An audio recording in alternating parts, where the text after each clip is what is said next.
AR के education channel में आप सभी का स्वागत है। दोस्तों, आज हम मार्केट कैप पे आधारित 3 महत्वपूर्ण कंसेप्ट को समझने वाले हैं। इस मार्केट कैप और कंपनीज की कैटेगरी के आधार पर लार्ज कैप, मिड कैप और स्मॉल कैप के बारे में आज हम सब कुछ जानने वाले हैं। इसलिए इस वीडियो को लास्ट तक आपको देखना है ताकि आप शेयर मार्केट में बेहतर पैसा कमाना चाहते हो तो आपको इन 3 कंसेप्ट को मालूम होना बहुत महत्वपूर्ण है। भारत में 2 प्रकार के स्टॉक एक्सचेंज है। एक है नेशनल स्टॉक एक्सचेंज और दूसरा है Bombay stock exchange.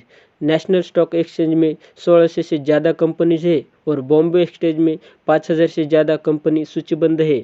Equity fund में निवेश करने के लिए एकरूपता बनाने रखने के लिए सेबी ने कंपनी की मार्केट कैपिटलाइजेशन के आधार पर इन तीनों भागों में बांटा है। ये है लार्ज कैप, मिड कैप और स्मॉल कैप। आज हम इसके बारे में सब कुछ जानने वाले, इसलिए निवेश करने से पहले आपको इन 3 चीज़ों को मालूम होना महत्वपूर्ण है।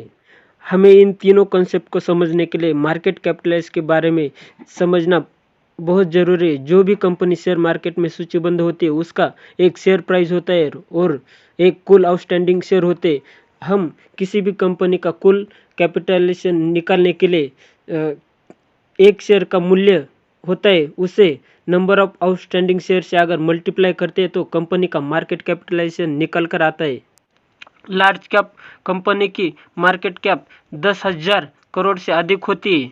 कुल मार्केट कैपिटलाइजेशन के अनुसार 1 से 100 नंबर तक की कंपनी लार्ज कैप कंपनी कहा जाता है। सभी कंपनी का 75% हिस्सा इन्हीं 100 लार्ज कैप कंपनी के पास होता है। इसका मतलब ये शुरुआत की 100 लार्ज कैप कंपनी वास्तव में बहुत बड़ी कंपनियां होती है। इसमें निवेश किया गया धन काफी सुरक्षित होता है। इसके साथ ही निवेश में जोखिम भी कम रहता है। अगर मार्केट गिरने पर भी इनके स्टॉक कम गिरते हैं क्योंकि ये बहुत बड़ी कंपनीज होती है। शेयर खरीदार और बेचने वाले की संख्या पर्याप्त होने के कारण लार्ज कैप कंपनी की लिक्विडिटी बनी रहती है। स्टॉक मार्केट के चढ़ाव उतार पर इन पर कम असर होता है। मिड कैप कंपनी की market capitalisation market value 2000 crore से 10,000 करोड़ तक होती है। वो सभी कंपनी मिड कैप श्रेणी में आती है। कंपनी अपने उद्योग में सक्षम होती है। ये कंपनियां तेजी से बढ़ने और भविष्य में लार्ज कैप कंपनी बनने की संभावना होती है। मिड कैप कंपनी बहुत तेजी में अपनी ग्रोथ करती है, इसलिए निवेश करने से पहले मार्केट वैल्यू कितना है और वो कौन सी कैटेगरी में आते हैं ये देखना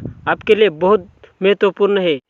लार्ज कैप और मिड कैप के बाद जो कंपनी आती है वो स्मॉल कैप कहलाती है। जिस कंपनी का मार्केट वैल्यू 2000 करोड़ रुपए से कम होता है वो स्मॉल कैप कंपनी मानी जाती है। खासकर नई कंपनियां स्मॉल कैप कैटेगरी में आती है। कुछ ऐसी कंपनियां भी बेहद कम समय में आगे निकल जाती है। इस तरह की कंपनी में तेजी से बढ़ने और भविष्य में एक मिड कैप कंपनी बनने की संभावना होती है। आपको अगर ये वीडियो अच्छी लगी हो तो अपने दोस्तों को शेयर कीजिए और ये चैनल को सब्सक्राइब कीजिए ताकि हम जो डेली वीडियो अपलोड करते हैं वो सबसे पहले आपको मिल सके।